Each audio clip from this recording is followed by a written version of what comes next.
Tonight on Scrappy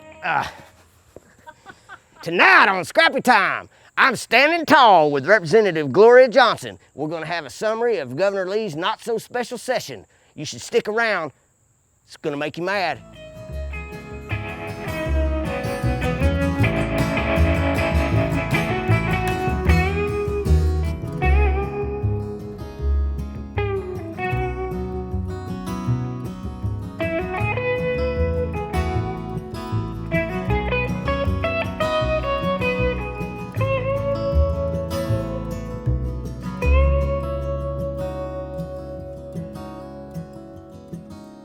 I watch the sun fall from a rock outcrop.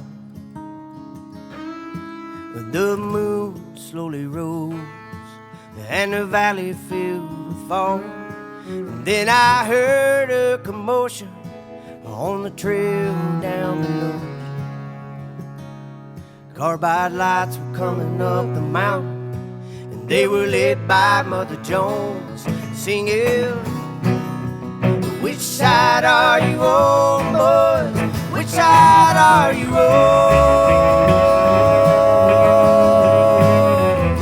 I never wanted to leave the top of a mountain, 'cause Lord knows I love to get high. I never wanted to leave the top of a mountain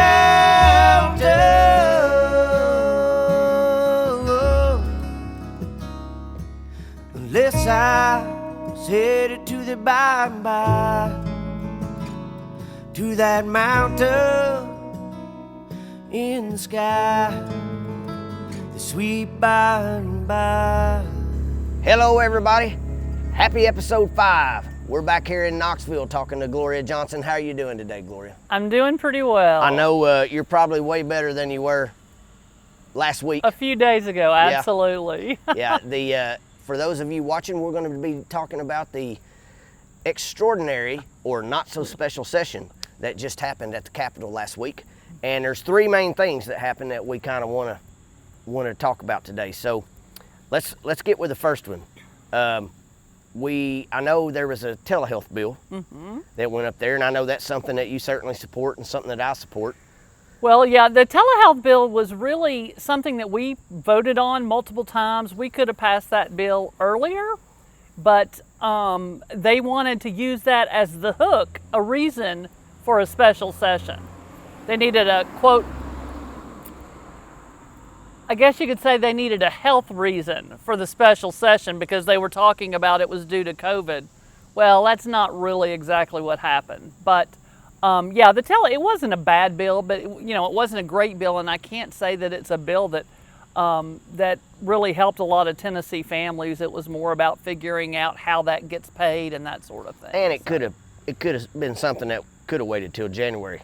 Absolutely could have extended that through executive order, as he has over the past months, and not come back and cost the state well over $100,000. Yeah, that doesn't sound like a fiscal conservative to me. No.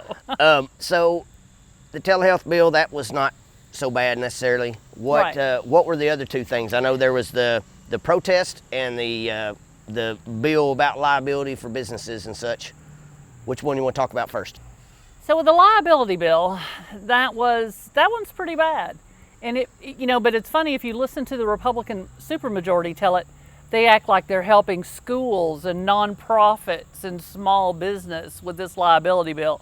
And they're absolutely not. Because here's the fact of the matter. Businesses, which is 99% of the businesses, are doing right.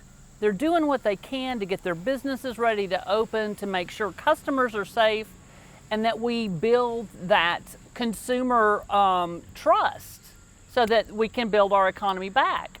But those people are already protected. We have laws on the books that protect those people already. What this bill did was took the few bad actors, the less than 1% of businesses that are not doing those things right, and it put them on the same level playing field as all the businesses doing right. So what it did was protected your bad actors, like your Core Civic, private prisons, and Tyson Chicken. it's really disappointing that what they actually did was remove access to the justice system for working people. You know, this is an anti-worker bill. It's an anti-Tennessee family bill. Again, the supermajority is going in, and let me tell you why they did it. Because these folks, these are their donors. These folks demanded they get this liability bill before they write their campaign checks for this election season. So, in talking about our prison system and incarceration, we have a governor who says from his heart, quote unquote, you know, that he really wants us to have criminal justice reform and prison reform. Yet, he just said he would sign a bill that does the exact opposite of everything he said he wants to do. Well, here's the thing. Republicans and our governor have a serious issue with what criminal justice reform is. Apparently, they're under the belief that it means incarcerating more people. They don't know it's the reverse. Yeah. Someone needs to give them a lesson on what criminal justice reform is. Yeah. Because it's not incarcerating more people. If you look all around the country, every state in the nation pretty much is dropping the number of incarcerated folks in their states. Tennessee has increased by 10%.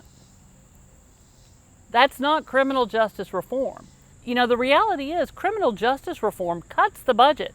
With this protester bill, they added $1.3 million a year to our budget. Good gosh. Outrageous. And they tried to use their messaging to say that this was a pro-police bill. It absolutely is not. This is a bill about criminalizing peaceful protest. These people at the Capitol for 60 days were peaceful. The vandalism that they're talking about was literally sidewalk chalk on the sidewalk. Yep. That's which washes away with a light rain, which we have had plenty of this year. Yes. That was the vandalism these people wrought on the Capitol. Sidewalk chalk.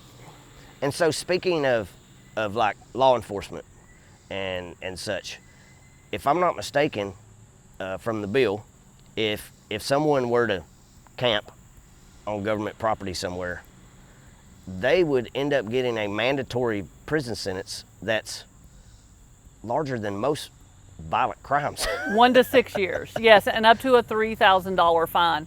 And it's ludicrous. Here's the thing that just blows my mind. The idea that your First Amendment right ends at 11 o'clock at night and starts up again at 7 a.m. I'm pretty sure my First Amendment rights are 24/7, and they don't end at 11 o'clock at night and begin again at 7 a.m. That's ridiculous. Right. And even common sense doesn't stop it. You know, just because you're in an common extraordinary session. Common sense stops instantly at the Capitol. Yeah. But last thing here, what's your overall feel of the morale of the State House? Not just from the Democrats, but from the Republicans. What's the overall feel? Are people really walking away from there feeling like they've really done something good? They were thrilled with this bill to punish protesters. It was in their face. It was almost they were rabid about it. They were so gloating, and they went out onto the balcony. They taunted and antagonized the protesters. And those protesters want to have a conversation with the governor about? They want to have a conversation with the governor about the Nathan Bedford Forrest bust and just racial justice in the state of Tennessee. And that's what I told, I said, all the governor has to do is walk down the steps and pull up a chair and sit and talk with them. That's what I would do. Or invite Justin to come up or somebody, Right. I mean, at least. What I would do is I would walk down there, talk with them, and invite some of them up to my office. That's what I would do. And I'm saying that if it was a group that I was totally disagreed with, I would do that because those are your constituents. Yep. Our fellow Tennesseans. You know right. what I mean? So why would you not do that? Why do you put on this show and antagonize people for days and days and refuse to hear your constituents? I don't get it. Well, that's a big problem just in the Republican Party right now. As folks know, in Blount County, my opponent won't show up for anything unless it's his people. And even then, he doesn't half the time. And it's really frustrating. He's not serving his constituents, which is me. He's also, Bill Lee's doing exactly the same, you know, and if y'all folks don't want to serve, get the hell out of the way. Exactly. I don't know what else to say. Once you're elected, you are there for all the people, regardless of whether they agree with you on everything, a few things, or nothing. They're your constituents. They deserve to have a voice, and they deserve to be listened to by their government. So, Gloria, I really appreciate you serving the folks of Tennessee. I wish everybody would follow your example, and you can rest assured when I get up there with you, I'm going to be right there with you, and we're gonna serve the people, because they don't, unfortunately, right now they don't really know what that's like from the supermajority that we have up there. So, thanks again. I have no doubt, and thank you.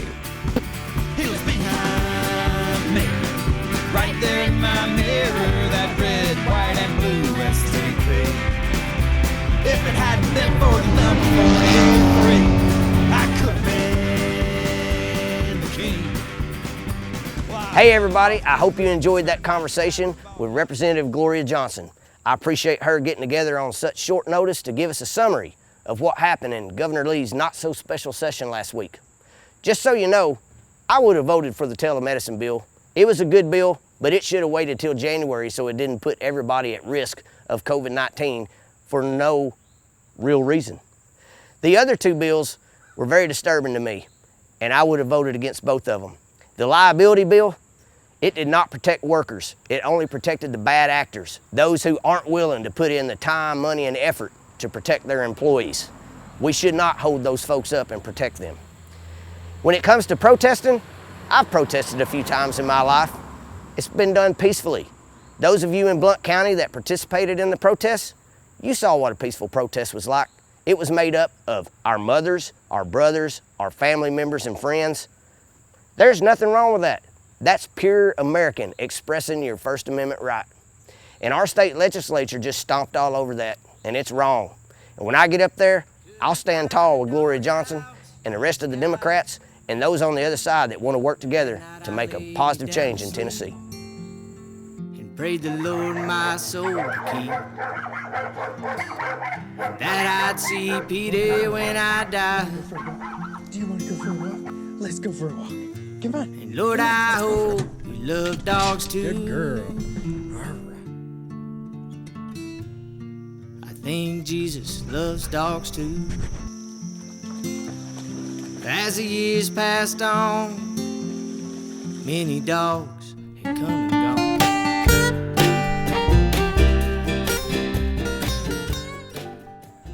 Well, I hope you enjoyed it. That's a wrap. Next week, I'm not really sure what we're doing, but I promise you it's going to be fun. In the meantime, y'all stay well, wear a mask when you're out, and go Bubba. It's good to see you again. You always seem to ease the pain that I feel within, and you've been coming around a little more each day. Could you stop by tomorrow so we can play, and we'll start spinning, and we'll be grinning, 'cause this love we have, it feels so good it can't be bad. Well, my morning Hey everybody, I want you to know that campaigns run on money, and we need your help. Whether it's a one-time payment or recurring, you can do it at jclark410.com.